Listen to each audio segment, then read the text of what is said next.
Even when you feel low, you can still go. Even when you feel slow, you can still go. Even when there's no hope, you can still go. I never answer to no, man, I still go.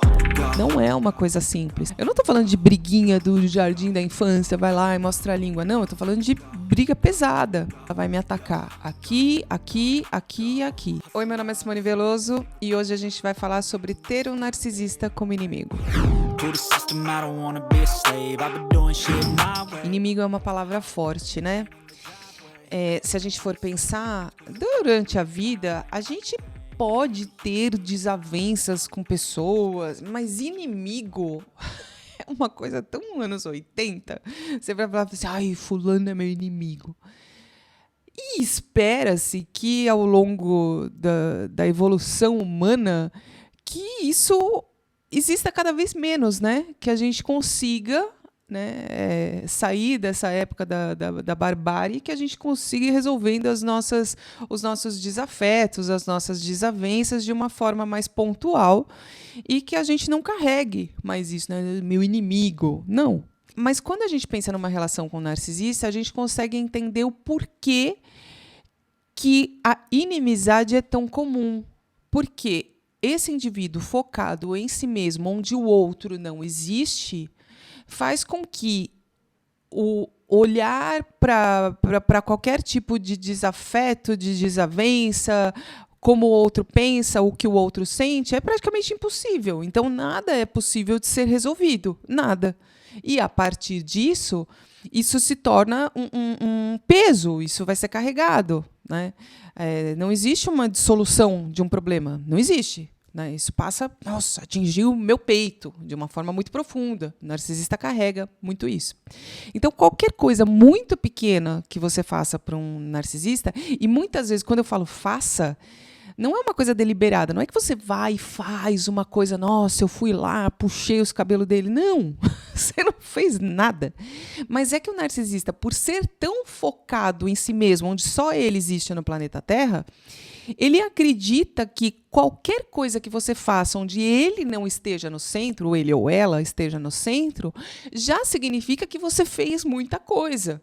Então, qualquer coisa que não seja colocá-lo no centro, significa que você já está fazendo uma grande afronta. Então, é muito fácil, na verdade, a gente cruzar essa linha e se tornar um inimigo. É muito fácil você entrar nessa listinha onde você é persona não grata. Já é muito fácil você entrar nisso. E se a gente pensar em pessoas que se relacionam de uma maneira mais íntima, então você entrou na lista a partir do primeiro oi. Né? Imagina você dormindo com essa pessoa, comendo com essa pessoa, conversando com essa pessoa, fazendo acordos com essa pessoa, negócio com essa pessoa. Você está o tempo inteiro cruzando essa linha. Porque por mais que você se anule, né, porque, óbvio, num primeiro momento você coloca no pedestal, você faz tudo, mas em algum momento você existe. Você existe. E é aí que você começa a dar defeito. É nesse momento que o narcisista começa a elaborar o teu descarte, né? Quando você começa a não fazer as coisas conforme ele quer, quando você pisa no calo, quando chega perto, triscando ali de uma pequena pseudo-rejeição, quando você, ao invés de fazer para ele ou para ela, você está fazendo para si próprio. Né? Quando você existe, minimamente você existe, é muito fácil cruzar essa linha e fazer com que o narcisista pegue raiva, a inveja. Narcisista é uma pessoa extremamente invejosa. E a inveja também se explica porque o outro não pode existir. Quando o outro consegue alguma coisa, quando o outro tem uma conquista, uma vitória, uma subida, uma ascensão, quando o outro consegue alguma coisa, como assim que o outro está fazendo? Como assim que o outro está existindo? Como assim que eu estou abaixo de alguém? Não. E isso faz com que o narcisista pegue raiva. E com raiva vai lá e pega o caderninho, vou colocar o nome do coleguinha aqui no caderninho. E quando a gente pensa nessa inimizade, a gente tem que pensar nisso como consequência. Ou seja, o que um narcisista pode fazer quando ele te vê como inimigo. Primeiro vamos ver quais são as coisas que poderiam fazer com que um narcisista te visse dessa forma, porque é óbvio também, né? Não é todo mundo que cruza o caminho de um narcisista que vai se tornar um inimigo, porque a gente tem que pensar que as pessoas que cercam um narcisista, elas funcionam como fonte e muitas vezes elas têm coisas em troca, né? Quando a gente pensa nas fontes secundárias de suprimento, elas têm pequenas vantagens. Então, elas ficam ali fornecendo coisas e elas recebem coisas e elas nem percebem que elas estão sendo manipuladas. E assim segue. Vão se tornar inimigas? Não. Elas vão perceber que elas estão com algum problema? Não. Elas se tornam inimigas. Uma pessoa, ela se torna, na cabeça de um narcisista, um inimigo quando ela representa um problema, quando ela pode ser um obstáculo, quando ela deixa de ser uma fonte de suprimento, quando ela faz a retirada da máscara, quando essa retirada da máscara faz com que outras pessoas possam perceber determinadas coisas. Então, a primeira coisa que a gente tem que pensar é no controle. Se um narcisista tinha um controle sobre você, e esse controle é um controle expressivo, se você era uma fonte de suprimento, uma fonte primária de suprimento, e você estava lá, super controlado, super controlada, e aí você pega e você acorda, desperta, e aí você resolve romper o ciclo, ou seja, o controle foi rompido. O problema não é terminar um relacionamento, por exemplo. Isso é o menor dos problemas, porque o descarte aconteceria mais cedo ou mais tarde, sim ou sim. Mas é quando você desperta e você vai lá e você tira o controle desse abusador. É quando você mostra que o controle dele é falho. Quando você mostra que quem manda não é mais ele. Entende? É esse tipo de afronta. É quando você diminui a importância do controle que ele exerce, das coisas que ele fala, que ela fala, quando você ridiculariza, quando você não dá mais trela, quando você coloca ele numa posição de humilhação, de rejeição. Então, esse tipo de coisa faz com que o narcisista entre em contato com coisas que ele evita o tempo inteiro. A pior coisa para um abusador narcisista é isso. Quando você humilha, quando você coloca ele pequeno. Quando você diz, você estava aqui no topo, você mandava. Você mandava se eu ria, se eu chorava, se eu andava para frente, se eu andava para trás, se eu dormia, se eu não dormia, se eu tomava banho, se eu não tomava banho, se eu tinha dinheiro, se eu não tinha dinheiro. Mas agora você não manda mais. Então, se você não manda, quem manda agora sou eu. Você desce e eu subo. E quando você faz isso, você está dizendo para ele que ele é pequeno. Só que ele precisa acreditar que ele é grande. Ele precisa manter esse pensamento. E quando você faz isso, você está humilhando. Então, eu acredito que essa seja a primeira coisa, né? A primeira coisa que coloca a pessoa em risco. E normalmente a pessoa faz isso quando ela arranca a máscara, né? Quando ela descobre, tipo, isso aqui, com quem é que eu estou lidando? Eu estou lidando com uma pessoa que não é quem diz que é, que mente, que manipula, que engana, que trai. Eu estou lidando com uma farsa. Então, essa arrancada de máscara e essa diminuição do poder é o que faz a pessoa entrar para a lista ali, arqui-inimigo. Pronto. E se a gente pensar nessa arrancada de máscara, a pessoa levando outras pessoas também a entenderem o que está acontecendo, aí a gente tem um problema maior ainda. Porque o narcisista perde poder não só sobre você, mas também sobre outras pessoas. Porque um abusador ele vai pulando, né? Domina um, que domina outro, que domina outro, que domina outro, domina outro, domina outro. Ele vai dominando várias pessoas. Ele tem a fonte primária, tem as fontes secundárias, então ele vai pegando. Então, quando você coloca em risco isso, né, essa sequência de pessoas, por isso que é muito complicado quando uma pessoa pega, descobre o que está vivendo e fala assim, mas eu vou desmascarar, eu vou contar para a nova vítima, e eu vou lá, e eu vou falar tudo. Primeiro que uma outra pessoa que está passando por isso, que está passando por... tá lá, tá encantada, ou mesmo que não esteja encantada, às vezes a pessoa ela tá até vivendo, ela está numa etapa do ciclo que ela está na desvalorização, não interessa. A gente nunca sabe o que a pessoa está vivendo e está ouvindo e por que ela está presa e por que as coisas estão fazendo tanto sentido para ela ali, para ela estar ali. E quando a gente tenta despertar a pessoa, o desespero da pessoa muitas vezes é tão grande que ela vai lá e ela entrega de bandeja para o abusador, mas lindamente. Entrega de bandeja. Por isso que eu falo, vítima com vítima não dá par. Vítima com vítima não dá par, não adianta. Você quer uma forma de despertar, você pode despertar, sei lá, conscientizando, né, colocando, que nem eu coloco aqui, não tem conteúdo, dá com pau. Mas é diferente de você ir lá em coisas pessoais e tentar entrar em coisas pessoais para cutucar a pessoa, porque você nunca sabe o desespero da pessoa para prender e que amarras que prendem ela dentro do ciclo.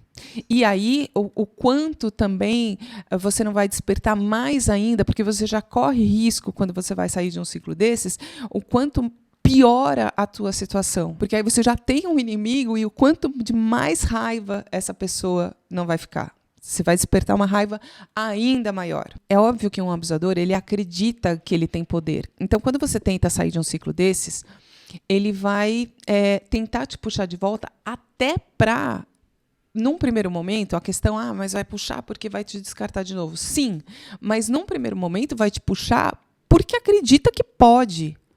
Porque acredita que é fácil, porque acredita que é capaz.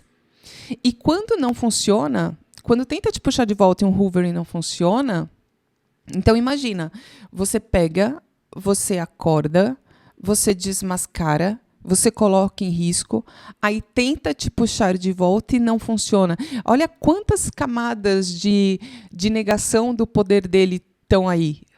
E olha como isso te coloca numa posição de raiva, né? Numa posição de fúria, de vulnerabilidade, né? O quanto isso não alimenta uma raiva de um abusador. Por isso que eu sempre falo que o movimento ele tem que ser firme e não retroativo, porque quando o abusador ele está perdendo o poder, ele vai buscar todas as brechas possíveis para recuperar esse controle que ele tem sobre você.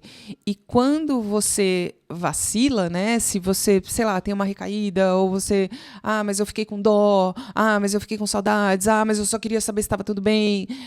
Nessa hora, ele vai usar qualquer brecha que ele tiver, mas qualquer uma mínima que seja, uma portinha aberta em uma rede social, qualquer mínima que seja, para descontar toda a fúria que ele tiver. E quando a gente fala de inimigo, eu não estou falando de briguinha do jardim da infância, vai lá e mostra a língua, não, eu estou falando de briga pesada.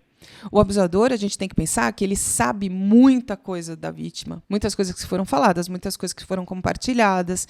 Então, tudo que ele puder fazer para destruir essa pessoa, ele vai fazer. Vai fazer porque está com raiva, vai fazer porque acredita que pode fazer, porque não vê as regras sociais, morais como um grande empecilho e porque não se responsabiliza pelas coisas que faz. É simples assim. E porque acredita que a culpa de tudo é da vítima. Então, se isso tudo está acontecendo, é porque a vítima causou isso. É tão complexo da gente entender, porque não faz sentido nenhum, mas é assim que é.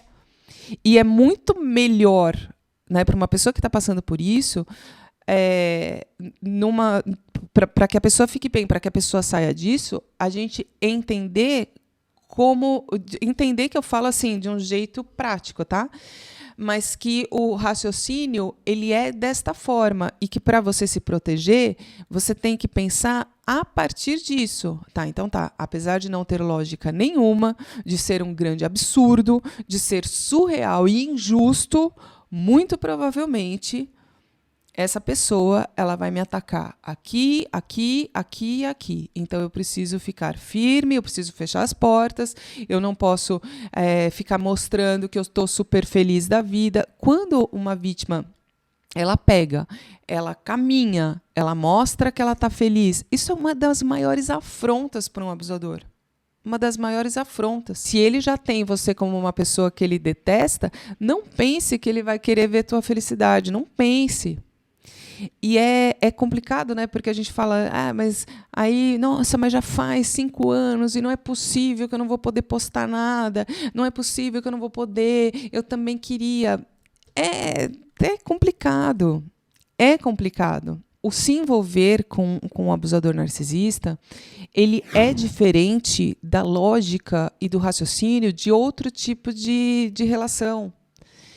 E para que você possa ter uma vida legal, tem algumas coisas que, infelizmente, e eu falo isso da raiva mesmo, é com dor no coração. Se você quer que a tua vida caminhe, não é compartilhando isso de alguma forma que vai poder chegar em quem não te quer bem. É mais do que só essa pessoa, sabe, pensando coisas negativas. Eles são capazes de fazer. Ter um narcisista como inimigo não é uma coisa simples. As campanhas difamatórias, elas são intensas, eles usam outras pessoas para isso. Então, quando você vê, você não consegue nem chegar neles. Não é neles que você chega, porque, na verdade, eles mal sujam as mãos. Eles usam as outras pessoas. A gente tem que pensar que eles são manipuladores. Usam outras pessoas. Quando você vai ver, tem um monte de pessoa ali enredada na história e você sabe de onde está vindo. Você consegue entender, até pela forma que é feito. Mas o abusador em si, não, nem parece que é. E aí a tua vida, ela não caminha. Sempre que a gente fala de volta de narcisistas, tem comentários assim, mas não é bem assim, porque o meu não voltou, porque eu sou uma das pessoas que defende que narcisistas voltam, ponto. E eu também defendo que toda generalização é burra, né? Não existe isso. Mas, ao mesmo tempo, para quem já passou por tanta coisa complexa, é muito melhor que você peque pelo excesso. É muito melhor, é muito mais negócio. Se você partir do raciocínio de um comentário que vira e fala assim, mas o meu não voltou, e você tomar isso como base, muito provavelmente, a maior probabilidade é de você se lascar lá na frente, porque a grande maioria volta. É muito mais negócio você tomar como base, como protocolo de segurança, que existe um risco altíssimo. Então, você coloca na tua cabeça que volta um ponto final, porque existe um risco altíssimo de voltar pela lógica e estrutura de raciocínio que eles têm de que as vítimas são suas propriedades, e isso é atemporal. Se você tiver um estímulo para que volte, se você tiver uma abertura para que volte, mas aí você está colocando a responsabilidade da vítima. Não.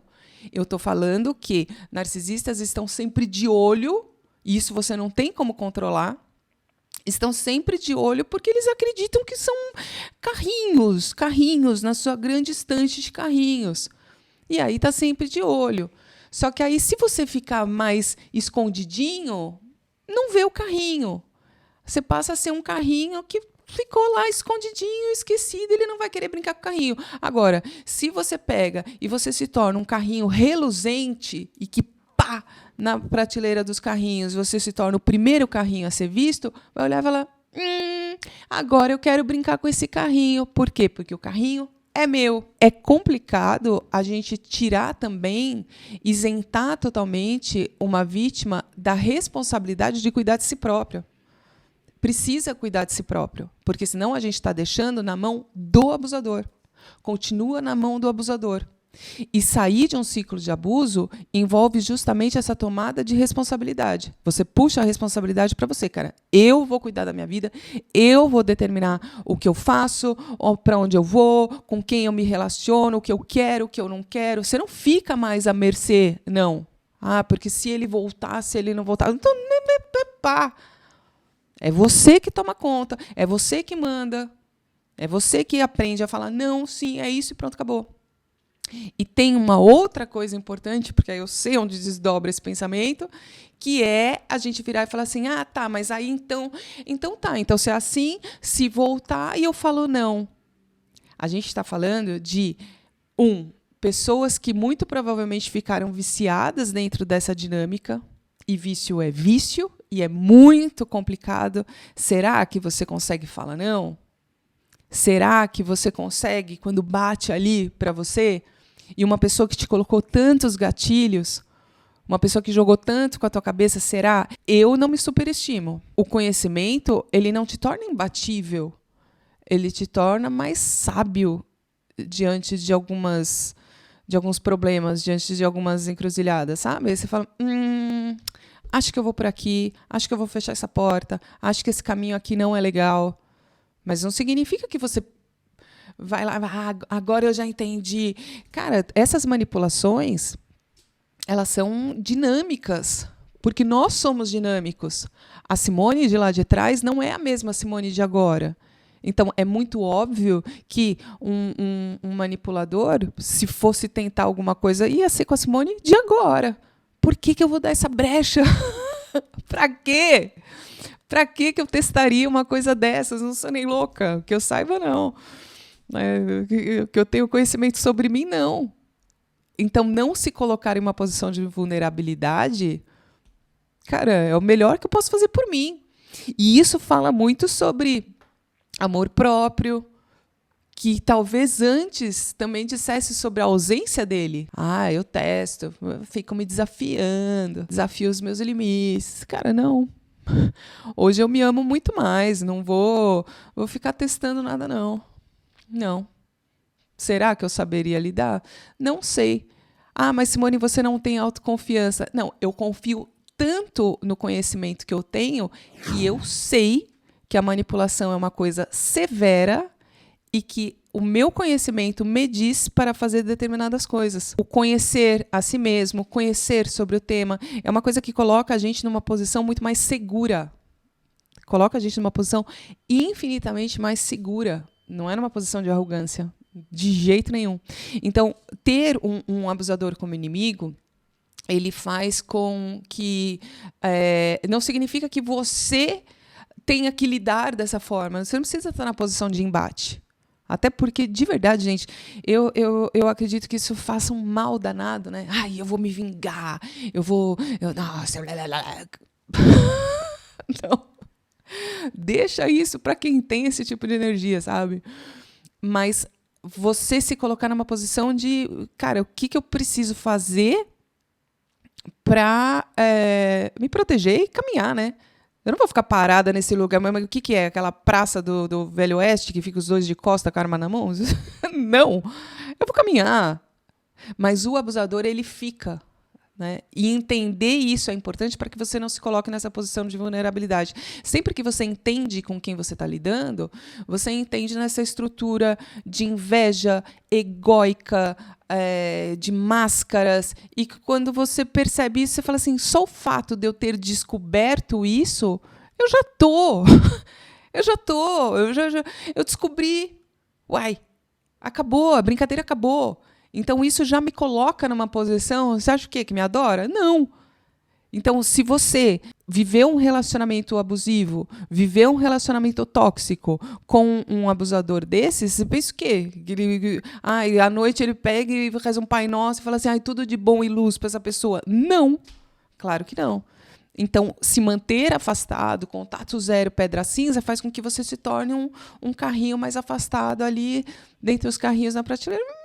Daí não lembra de você, não se torna um estímulo, né? Não se torna um estímulo, não sobe a raiva, não te procura e aí a vida segue. E aí talvez você se torne uma das pessoas que poderia pensar em escrever um comentário, mas comigo é diferente porque não voltou. Mas aí ao invés de colocar um comentário desses, que não é bem assim, dizendo, fiz tudo certo, está tudo bem, e se voltou... nem vi, o que é muito diferente a leitura sobre um abuso.